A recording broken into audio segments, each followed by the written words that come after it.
سامعین ناظرین، infection control society آپ کی صحت کے لیے، آپ کی آگاہی کے لیے اور آپ کو مختلف بیماریوں سے بچانے کے لیے مضامین آپ کی سماعت کے لیے پیش کرتی ہے۔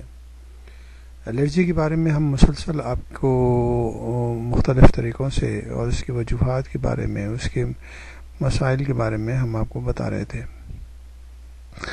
اب ہم آپ کو بتانا چاہیں گے کہ الرجی سے بچاؤ اور اس کا علاج کس طرح کیا جا سکتا ہے۔ الرجی سے بچاؤ کے لیے بہترین عمل یہ ہے کہ اس موسم میں حتی الامکان سرسبز علاقوں میں جانے سے اجتناب کیا جائے۔ جو لوگ زیادہ سینسٹیو ہیں، جن کو الرجی کے مسائل سامنے آتے ہیں، یہ ان کے لیے بہتر ہوگا کہ ان علاقوں میں نہ جائیں جہاں پر وہ اس قسم کے موسم کے مسائل پیدا ہوتے ہیں۔ پولن کے موسم میں گھروں کی کھڑکیاں، گاڑیوں کے دروازے بند رکھے جائیں۔ گھر سے باہر نکلتے وقت چہرے پر ماسک یا نقاب استعمال کرنا چاہیے۔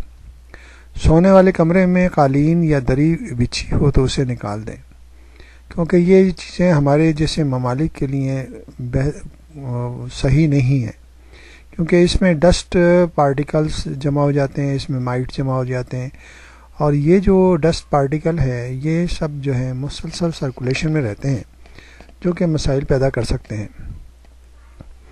اگر یہ ممکن نہ ہو تو طاقتور ویکم کلینر سے اسے ہر روز صاف کریں۔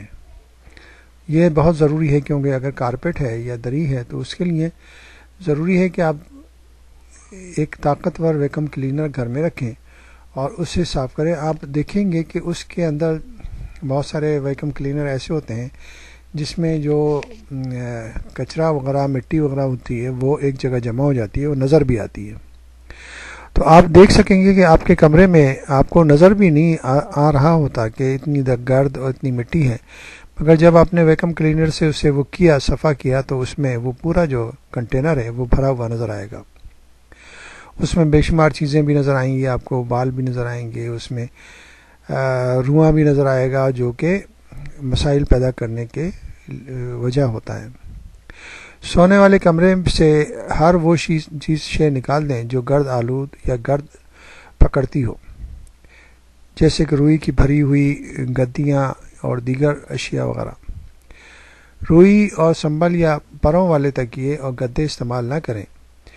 گدوں، تکیوں اور رضائیوں پر نائلون کے کپڑے کا غلاف چڑھائیں تاکہ دھول کے ذرات باہر نہ آ سکیں۔ نیز ان غلافوں کو وقتاً فوقتاً دھوتے رہیں۔ کمروں کے اندر کی صفائی گیلے کپڑے سے کریں تاکہ دھول نہ اڑے۔ الرجی والے موسم میں مریض بھاری اور تھکا دینے والا کام سے گریز کریں۔ اس اسٹیج پر میں آپ کو بتانا چاہیں گے کہ جو جھاڑو دینے کا عمل ہے، جہاں ہمارے گھروں میں پاکستان، انڈیا، بنگلہ دیش اور سری لنکا وغیرہ میں کہ وہ بروم استعمال کی جاتی ہے، جھاڑو دینے کا عمل ہے، وہ قطعی صحت کے لیے بہت ہی خطرناک، یعنی کہ اس کے مسائل پیدا ہوتے ہیں جھاڑو دینے کے اس سے، کیونکہ اس سے ڈیفینیٹلی گرد اوپر اڑتی ہے اور وہ آپ کے سانس کے ذریعے جسم میں جا کر اور یہ الرجی کے مسائل پیدا کرتی ہے۔ اسی طرح گھروں میں جو صفائی کرنے والے نوکر چاکر یا ماسیاں یا اور مختلف افراد جو ہوتے ہیں، وہ ڈسٹنگ کرنے کا ایک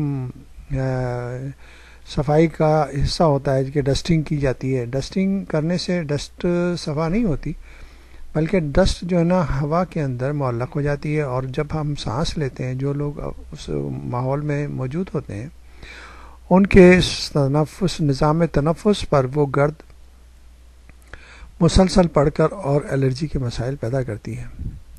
تو یہ دو چیزیں بہت ہی خطرناک ہیں الرجی کے جو سینسٹیو لوگ ہیں۔ الرجی یعنی کہ جن کو الرجی ہو، ڈسٹ سے الرجی ہو یا اس قسم کے جو مسائل ہوں، تو ان کے لیے ڈسٹنگ اور یہ جھاڑو دینے کا عمل جو ہے یہ انتہائی خطرناک ہے، جس سے خاصی تعداد میں ڈسٹ اڑ کر ہوا میں معلق ہو جاتی ہے اور کافی دیر تک اس میں معلق رہتی ہے۔